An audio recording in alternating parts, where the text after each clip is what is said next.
राजनगर के महल में एक माड़िक चोर था। किसी को भी पता नहीं था कि वह कौन है। चोर ने सभी को इतना बेवकूफ़ बनाया था कि उसके बारे में केवल एक ही बात पता चली थी कि वह महल में रहता है। राजा ने यह पता लगाने का फैसला किया कि यह कौन है और उसने एक बुद्धिमान बौने से मदद मांगी जो अपनी बुद्धि के लिए प्रसिद्ध था। बौना कुछ दिन तो वही देखता और सुनता रहा जब तक कि एक और चोरी नहीं हो गई।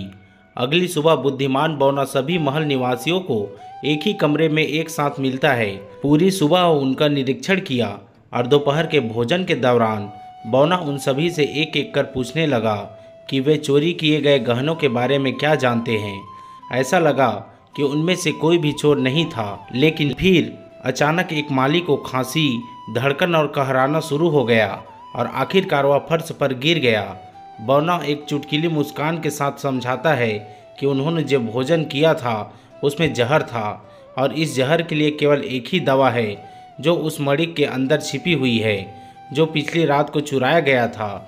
उन्होंने बताया कि कैसे कुछ दिनों पहले उन्होंने खुद कुछ नशीली माड़िक की अदला बदली की थी। उन्हें उम्मीद थी कि केवल चोर ही अपने जीवन को बचा पाएंगे क्योंकि जहर तुरंत काम कर रहा था।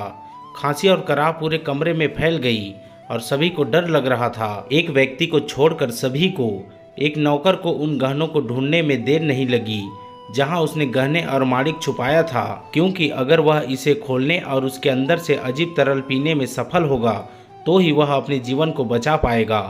माली वास्तव में बौने के सहायकों में से एक था और जहर थोड़ी देर के लिए कुछ तेज दर्द पैदा करने के लिए तैयार हो गई थी।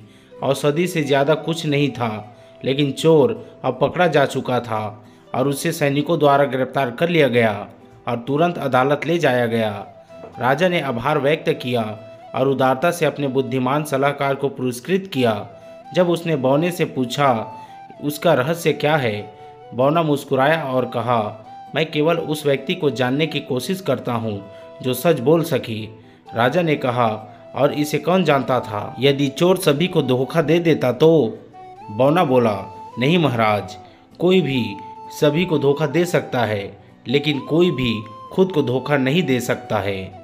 दोस्तों, यह छोटी सी कहानी अगर आपको पसंद आई हो तो वीडियो को लाइक और शेयर ज़रूर करें और कमेंट में हमें ज़रूर बताएं कि आपको वीडियो कैसे लगी।